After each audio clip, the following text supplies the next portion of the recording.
산의 아이, 피난의 삶과 고난의 시작 최재선의 회고로 최선을 다하는 삶, 이는 제 이름 최재선에 담긴 깊은 의미이자 제가 86년의 세월을 관통하며 지켜온 신념의 근간입니다. 스스로에게 재차 최선을 다하라는 무언의 명령이 담겨 있는 듯하여 이 이름이 저의 가혹했던 삶을 대변하는 것 같기도 합니다. 지리산, 생존을 위한 고독한 노동의 유년. 저의 삶은 대한민국에서 가장 험준한 산맥, 지리산 깊은 곳, 천왕봉 아래 자리한 외딴 마을에서 싹을 틔웠습니다. 할아버지의 굳센 손자로 태어났지만 저는 학교라는 문명 세계와는 완전히 동떨어진 환경에서 성장해야 했습니다. 또래 친구도 정식 교육도 없는 곳에서 저의 유년기는 마치 계절의 변화처럼 오직 생존을 위한 고독하고 고된 노동으로 채워져 있었습니다.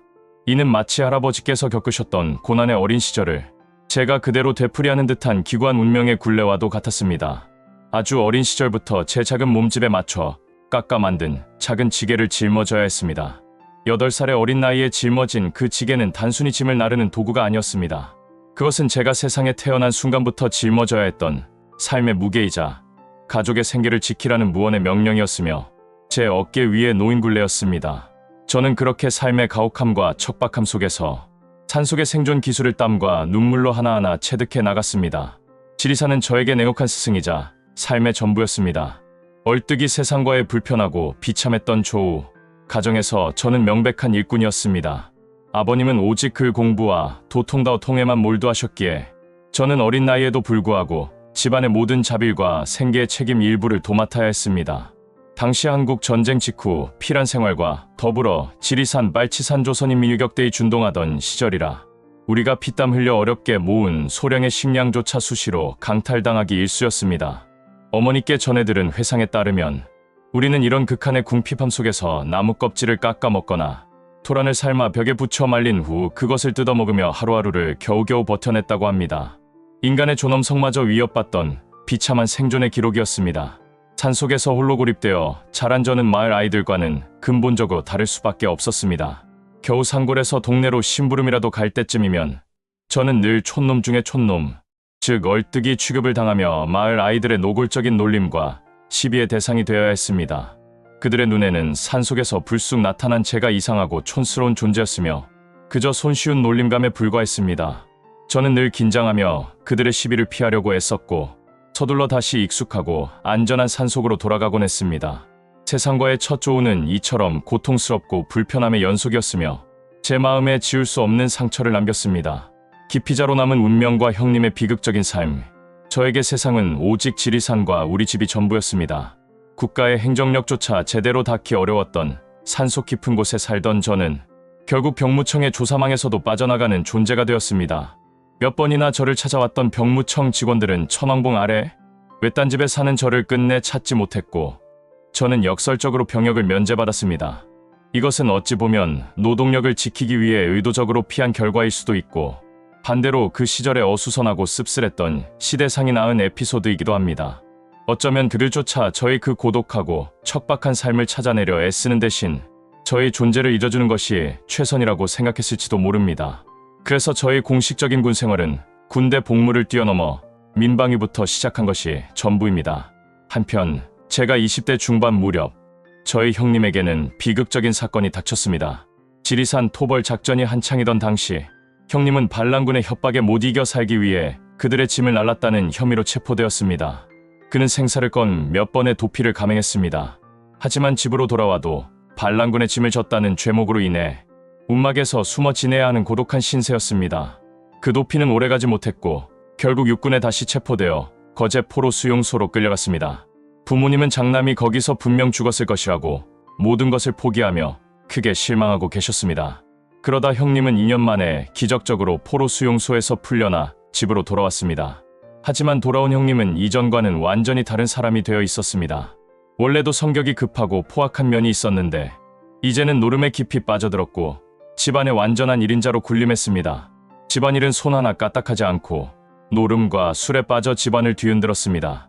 특히 성질이 어찌나 급했는지 말을 듣지 않으면 손목의 정맥을 칼로 끊어 자야겠다며 소동을 벌이다 실제로 자신의 팔뚝을 자해하여 가족 모두가 놀라 자빠진 적이 한두 번이 아니었습니다. 모두를 불안하게 만들었던 형님은 여러 논란 속에서 안타깝게 세상을 떠나셨습니다. 어느 날 다방 계단에서 낙상하며 뇌출혈로 삶을 쓸쓸히 마감했습니다. 형님의 비극은 격동하는 시대가 한 개인의 삶에 새긴 깊은 상흔이었습니다. 어머니의 빚과 명심보감의 지혜. 저는 정시 교육을 받지 못했지만 어머니는 저에게 세상의 유일한 스승이었습니다. 어머니는 저에게 국어, 즉 한글을 가르쳐 주셨습니다. 한글을 처음 배울 때 어머니께서 가아에 기역골 붙이면 가까이다라고 가르쳐 주셨습니다. 저는 곧바로 그러면 나노의 기억을 더하면 나글레이요? 라고 되물었습니다.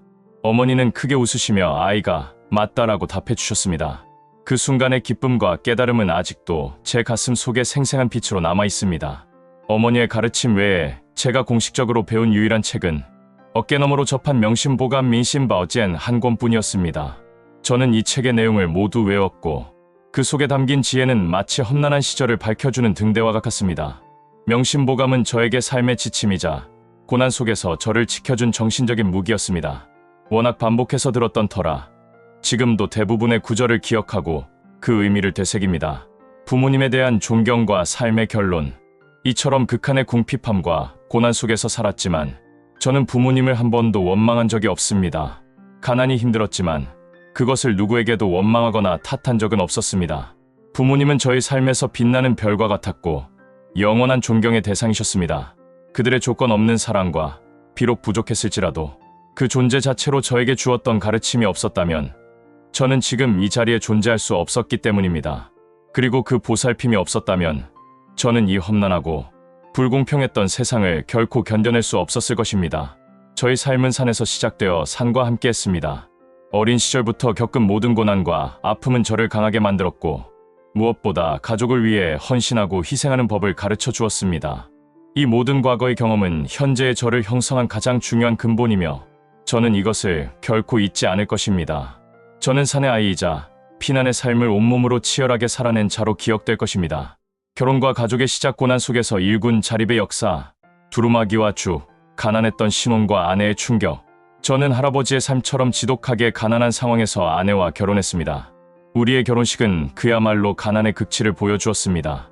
저 역시 제대로 된 옷 한 벌 갖추지 못해 중고 정장인 두루마기와 가다마이 양복을 빌려 입어야 했고 결혼식 때도 동생의 두루마기를 빌려 입어야 했습니다. 우리는 그저 서로의 손을 꼭 잡고 가진 것은 없었지만 앞날에 대한 희망을 품고 걸음을 내디딜 수밖에 없었습니다. 신혼생활은 극도로 가난했습니다. 쌀 한 줌과 보리 한 대로 끓인 죽이 우리의 주식이었습니다.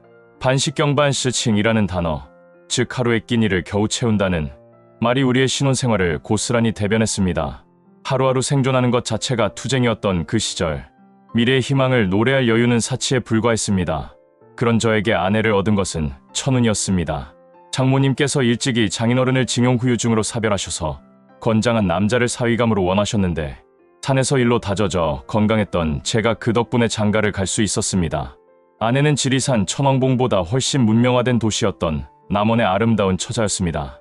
아내가 오던 날 어머니께서 신기신 치가 있어 공주가 온다고 말씀하셨던 것이 지금도 생생합니다.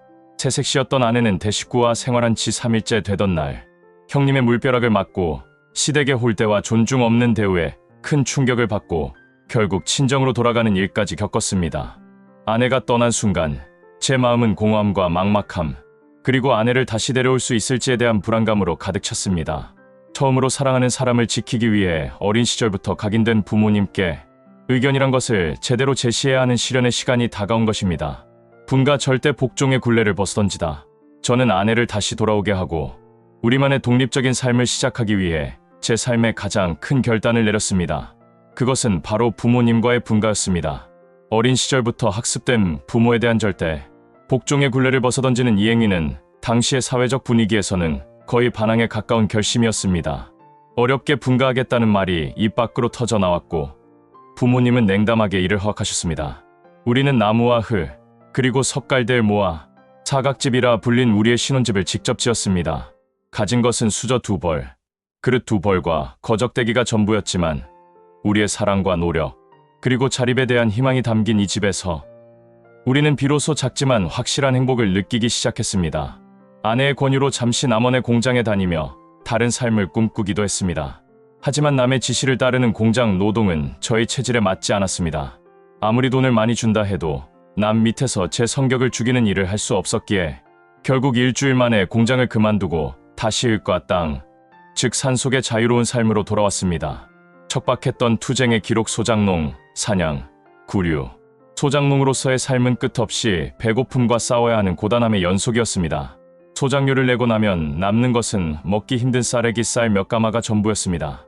가족의 생존을 위해 저는 때로는 목숨을 걸어야 했습니다. 그것이 바로 곰 사냥이었습니다. 생사의 기로에서 곰을 사냥했던 일은 살기 위한 절박한 선택이었습니다.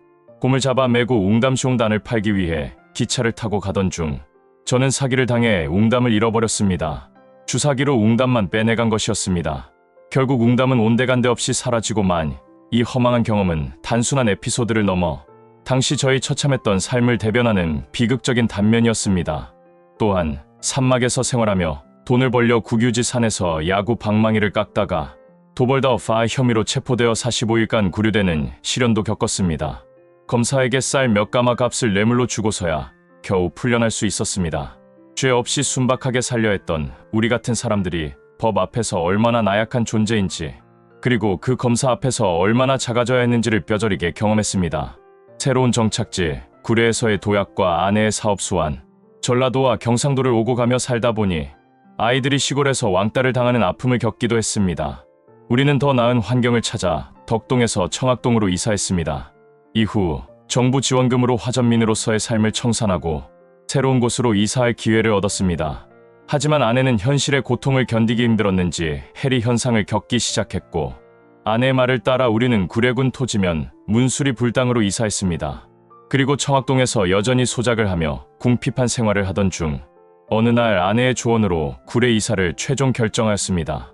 그곳에서 우리는 벌을 키우는 일로 다시 삶의 희망의 불씨를 만들기 시작했습니다. 주변의 가난한 사람들에게 벌을 나눠주는 등 좋은 일도 많이 했습니다. 깡촌이었던 동네에 벌을 퍼뜨려 마을이 활기를 띠게 될 정도로 사업은 활기를 띠었고, 구례는 우리에게 희망의 땅이 되어 주었습니다.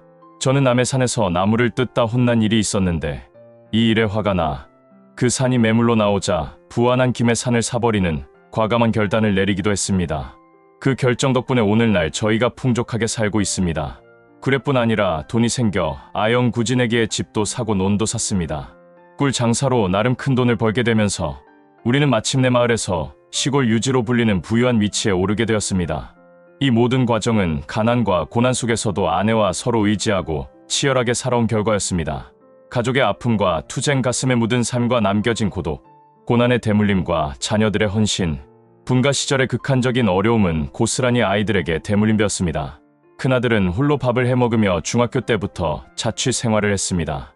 그 시절의 고난으로 인해 지금도 겨울이 되면 손이 빨갛게 트는 아픔을 겪습니다. 삶의 고통은 마치 대를 이어가는 듯했습니다. 똑똑하고 강인했던 큰딸은 가족을 위해 어린 시절부터 학교도 제대로 못 가고 소를 키우는 헌신을 했습니다. 결국 그녀는 학교를 강제로 중퇴하고 집안일을 도맡아 해야 했습니다. 사회생활을 반대했던 저는 그녀를 매우 이른 나이에 시집을 보냈습니다. 저는 그녀에게 제대로 된 배움과 행복을 주지 못했다는 미안함에 시달렸습니다. 제대로 된 혼수조차 준비해 주지 못했고, 딸은 시집살이의 고단함을 묵묵히 감내해야 했습니다. 자랑이던 아들의 몰락과 긴 투병, 아내의 자랑이던 둘째 아들은 곧 우리 가족의 가장 큰 근심이 되었습니다. 구례에서 1등을 다투던 우수한 학생이었던 그는 우울증에 빠져 고등학교 학업을 중단했습니다. 심지어 경찰을 폭행하는 사고를 치고 집으로 돌아왔습니다.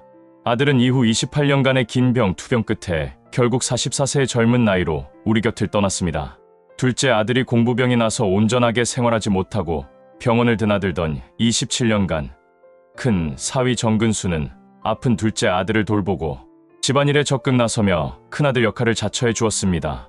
그의 헌신적인 사랑과 도움에는 늘 감사함을 느꼈습니다. 아내의 비즈니스, 재능과 헌신적인 교육열, 아내는 장사에 재능이 비상했습니다. 그녀의 뛰어난 수완 덕분에 꿀 손님이 끊이지 않았고 우리는 경제적으로 더욱 안정될 수 있었습니다. 극한의 배고픔 속에서도 아내는 아들들의 교육을 최우선으로 여겼습니다. 그녀는 돈을 아껴 아들들과 작은 딸을 대학에 보냈고, 그 결과 작은 아들은 나름 회사의 임원이 되었고, 큰 아들은 부동산 중개소 사장이 되어 잘 살고 있습니다. 불안정했던 가정 환경, 나라는 아버지의 무지함, 그리고 나를 닮은 아들의 격정적인 성격까지 모든 것이 겹쳐 아들이 아팠던 것은 아닌가 하는 생각이 스쳐 지나갑니다.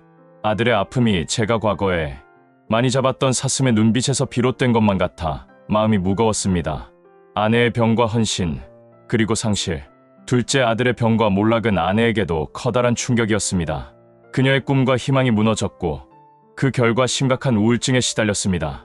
이후 뇌종양이 발견되었을 때 이는 우리 가족에게 피할 수 없는 또 다른 거대한 시련이었습니다.